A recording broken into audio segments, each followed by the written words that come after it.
नमस्कार दोस्तों, स्वागत है आपका अपने YouTube चैनल बीडीपी इन्वेस्टमेंट में। और आज के वीडियो में हम बात करने वाले हैं दोस्तों, अगर किसी को लगे कि दोस्तों बैंकिंग सेक्टर काफी अच्छा परफॉर्म कर सकता है, आईटी सेक्टर काफी अच्छा परफॉर्म कर सकता है, मैन्युफैक्चरिंग सेक्टर परफॉर्म कर सकता है, तो क्या कोई ऐसा फंड्स है जो आपको इंफ्रास्ट्रक्चर में सिर्फ निवेश करता हो या तो फिर दोस्तों बैंकिंग या मैन्युफैक्चरिंग में किया करता हो। आप सबको पता है कि रेलवे के अभी दोस्तों रेलवे सेक्टर फोकस में है गवर्नमेंट ऑफ इंडिया के। इवन मैन्युफैक्चरिंग पीएलआई स्कीम भी दोस्तों काफी ज्यादा गवर्नमेंट फोकस कर रही है।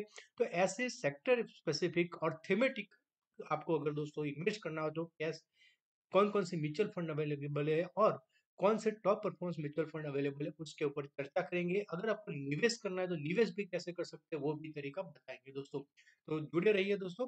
अब शुरुआत करते हैं दोस्तों सेक्टोरल फंड के ऊपर। यहाँ पे आप देखेंगे दोस्तों कि यहाँ पे आपको लिस्ट में स्कीम का नाम दिख रहा है, Invesco India infrastructure fund direct growth plan है दोस्तों।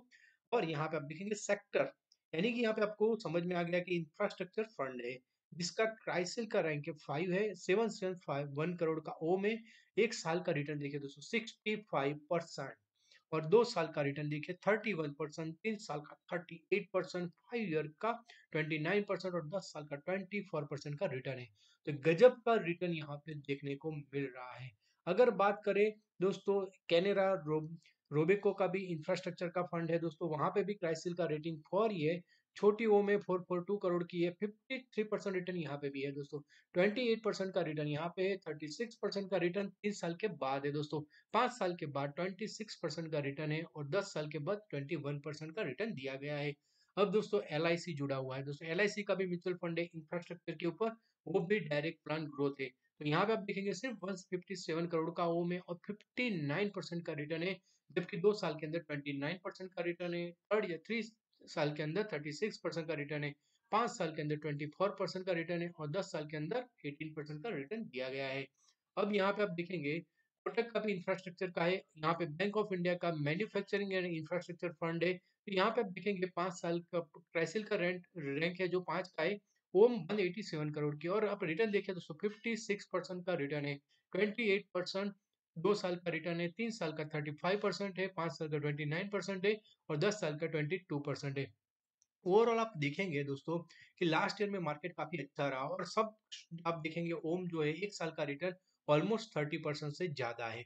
तो यहाँ पे दोस्तों अगर आप कोई सेक्टर के ऊपर बुलिश हो तो उसका सेक्टर स्पेसिफिक फंड देख सकते हैं दोस्तों। अब सेक्टर स्पेसिफिक में दोस्तों पोर्टफोलियो कैसा रहता है उसके ऊपर भी थोड़ा चर्चा कर लेते हैं। ये इन्वेक्सो इंडिया इंफ्रास्ट्रक्चर का जो फंड है उसका पोर्टफोलियो है दोस्तों, और वहां पे आप देखेंगे नंबर ऑफ स्टॉक है 43 है, लार्ज कैप में 36% है, मिड कैप में 25.85, स्मॉल कैप में 25 है। अब यहाँ पे आप देखेंगे कि इंफ्रास्ट्रक्चर यानी कि कंस्ट्रक्शन के जुड़ी हुई कंपनियां दोस्तों, पावर ट्रांसमिशन से जुड़ी कंपनियां, यहाँ पे देखिए लार्सन एंड टुब्रो लीडिंग कर रहा है 7.76% के साथ। पावर ग्रिड कॉर्पोरेशन दोस्तों बेहतरीन कंपनी 6.87% है, गेल इंडिया 4.74 है, टाटा पावर 4.39 है, गुजरात स्टेट पेट्रोनेट 4.21% है, भारत इलेक्ट्रॉनिक्स 3.87% है, थर्मेक्स 3.02% है। तो अब देखेंगे कि ज्यादातर जो दोस्तों कंपनियां हैं वो इंफ्रास्ट्रक्चर से जुड़ी हुई है। अगर यहाँ पे बात करें बैंक ऑफ इंडिया का, जो दोस्तों बैलेंस एडवांटेज फंड है दोस्तों, जो मैन्युफैक्चरिंग को केटर करता है, वहां पे आप देखेंगे नंबर ऑफ जो स्टॉक्स है वो सिर्फ 66 है, जो थोड़ा सा ज्यादा बोल सकते हैं। एवरेज जो है 39.19 का रहता है। लार्ज कैप में 36% का होल्डिंग है, मिड कैप में 14% का होल्डिंग है और 35.13% का स्मॉल कैप में होल्डिंग है। अदर में आप देख सकते हैं 10.56% है। यहाँ पे भी दोस्तों जो मैन्युफैक्चरिंग में लार्सन एंड टुब्रो लीड कर रहा है 6.44 के साथ। एनटीपीसी पावर जनरेशन कैपेक्स बहुत ज्यादा करते हैं 6.14%। रिलायंस इंडस्ट्रीज नाम काफी है दोस्तों, 5.63% का होल्डिंग है। Hero MotoCorp 3.32%, Maruti Suzuki 2.99%, UltraTech, सारी कंपनियां देखें जो दोस्तों काफी अच्छा होल्डिंग दे रही है। तो दोस्तों काफी अच्छी बात है।